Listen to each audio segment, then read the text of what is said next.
네, 김영환입니다. 같이 말씀 묵상하겠습니다. 축제란 무엇일까요? 긍정적인 면이 있습니다. 그런데 부정적인 면도 있습니다. 무슨 말이냐면 축제라는 거, 퍼레이드 이런 거는 세력을 규합하고 또 자기의 힘을 가시화해서 사람들을 집중하게 하는 거죠. 예를 들어 퀴어 축제 같은 경우 성소수자 인권단체와 참여자들이 퍼레이드를 합니다. 사회적으로 우리는 배제됐어.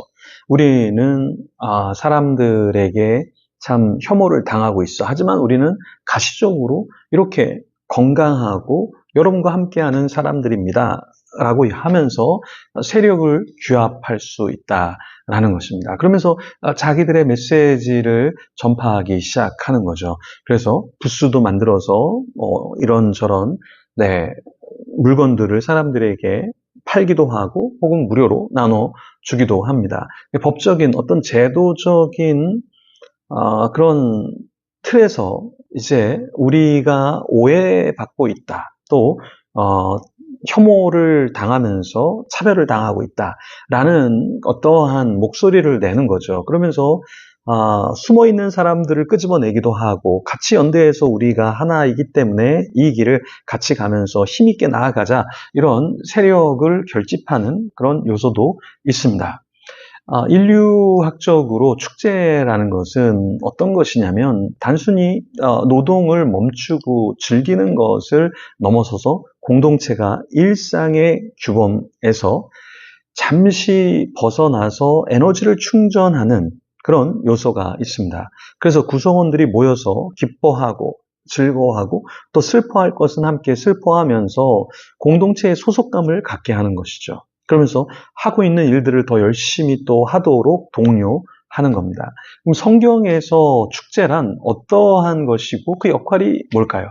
역대하 31장에 보면 감격적인 6월절 축제가 나옵니다. 이 축제 이후에 사람들이 변화가 생기는데요. 그것이 무엇이냐면 신앙적으로 구체적으로 경건의 삶을 살아내기 시작하죠. 헌신으로 나아가게 됐다라는 것입니다.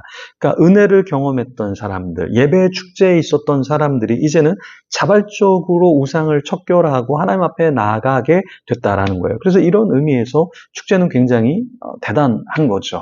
자, 제가 예전에 유럽 단기 선교를 갔었는데요. 영어 예배를 섬길 때 외국인도 같이 가고 또 학생들, 중고등 학생들도 가고 영어 예배 어른들도 같이 갔습니다. 근데 그때 이렇게 가서 예배를 드리고 또 집시 사람들에게 전도도 하고 또 함께 공연도 그 사람들 앞에서 하고 했었는데요. 그렇게 해서 그냥 돌아왔어요. 근데 거기에 갔던 9명의 청소년들이 있었는데 어른들이 9명, 청소년들이 한 9명 갔는데 그 9명의 친구들이 이야기도 뭘 해라, 뭘 어떻게 더 이렇게 섬겨라 라는 얘기를 안 했는데요. 그 친구들이 다 청소년 영어 예배부 찬양팀을 하게 됐어요. 그러니까 자발적으로. 그래서 제가 깜짝 놀랐습니다. 거기 가서 우리가 한 것은 기도하고 찬양하는 걸 했었거든요. 근데 그 곳에서의 축제스러운 그런 찬양, 거리 공연, 이런 것들에 감동이 있었는지 와서 참 대단한 변화가 있었습니다. 오늘도 바로 그런 변화가 있었다라는 것을 말씀이 증거해 주는데요. 그 내용 속을 한번 들어가 보겠습니다. 1절부터 읽어보겠습니다. 이 모든 일이 끝남에 거기에 있는 이스라엘 무리가 나가서 유다 여러 성읍에 이르러 주상들을 깨뜨리며 아세라 목상들을 찍으며 유다와 베냐민과 에브라임과 므낫세 온 땅에서 산당들과 제단들을 제거하여 없애고 이스라엘 모든 자손이 각각 자기들의 본성 기업으로 돌아갔더라.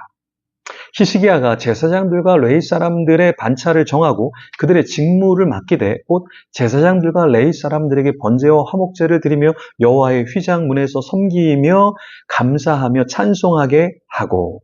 자, 1절에 보면 이스라엘 사람들이 이제 예배의 축제 6월절을 지키고 그들이 하나님 앞에서 어떠한 변화가 있었냐면 아세라 목상을 찍어버렸어요. 그리고 우상들을 다 깨부시고 산당, 그러니까 이 산당이라는 것은 그곳에서 부와 쾌락을 추구했던 장소인데 그 산당들과 거기에 있는 제단들을 제거했다라는 거예요. 사실 이게 북쪽의 이스라엘 왕에서 이렇게 한 사람이 없었습니다. 남쪽에서는 대표적인 인물이 이 히스기야와 요시야가 종교개혁을 했는데요.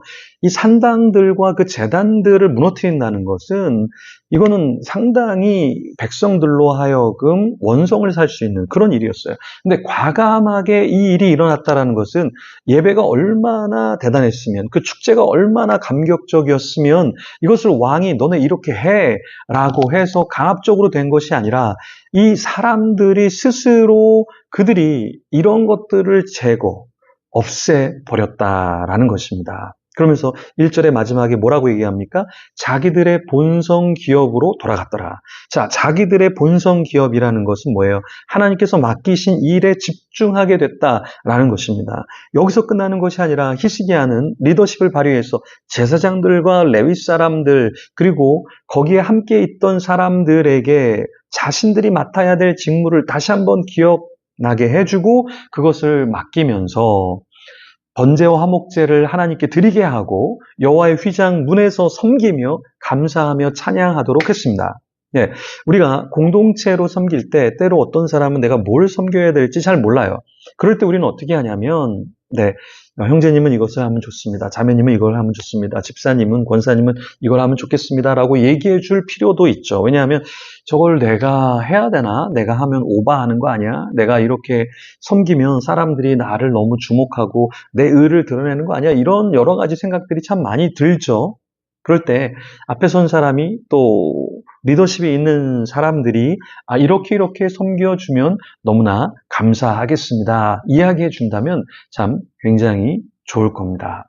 히스기야는 제사장들, 레위 사람들에게 다른 어떤 직무가 아니라 예배에 대해서 번제와 화목제 이런 예배들을 여러분들이 잘 감당해 주세요 라는 이야기를 했습니다. 번제는 아침과 저녁에 드렸죠. 그런데 그 번제가 소홀하게 되지 않도록 제사장과 레위 사람들에게 신경을 쓰라고 이야기했죠. 거기다 안식일, 초하루, 절기 그런 것들도 지키면 좋겠다라고 이야기를 했습니다. 우리가 생각할 때는 뭘 이렇게 아침 저녁으로 예배를 드리고 안식일을 지키고 초하루를 지키고 절기를 지키고 왜 우리가 이렇게 해야 돼? 라고 생각할 수 있지만 그렇지만 그렇게 하면서 누가 살아나죠? 우리가 살아나죠. 우리가 주일을 지키는 것이 아니라 주일이 사실은 우리를 지키죠. 유대인이 6월절 안식일을 지킨 것이 아니라 사실은 6월절 안식일 이런 절기와 예배의 시간이 유대인을 지켰죠. 우리도 마찬가지입니다. 하나님 앞에서 우리가 성실히 무엇인가를 할 때 우리가 살아나는 것입니다. 같이 기도하도록 하겠습니다. 하나님 감사합니다. 우리에게 참으로 때에 따라 예배하게 하시고 또 그 예배를 통해서 우리가 살아나게 하시니 감사합니다. 때로는 내가 예배를 섬기는 것 같지만 예배가 나를 이끌고 보호하고 또 성장케 하고 성숙케 하는 것을 고백합니다. 하나님 오만하지 않고 교만하지 않고 내가 무엇인가를 하나님께 드린다 생각하지 않게 하시고 하나님이 나를 여기까지 이끌어 주셨으니 그 감사의 반응으로 예배를 축제로 하나님께 드리게 하시고 그 축제 가운데서 나의 삶과 생각과 모든 것이 변화되어서 성숙한 주님의 자녀의 모습을 보이게 하여 주시옵소서. 하나님 레위인들과 제사장들이 무엇을 해야 될지 히스기야는 그것을 이야기해 주었습니다. 우리도 곁에 있는 사람들에게 어떻게 하나님을 섬겨야 될지 때로는 잘 이끄는 그런 리더십을 발휘하게 하여 주시옵소서. 감사합니다. 예수님 이름으로 기도합니다. 아멘. 계속해서 기도하며 주님 앞에 나아가겠습니다.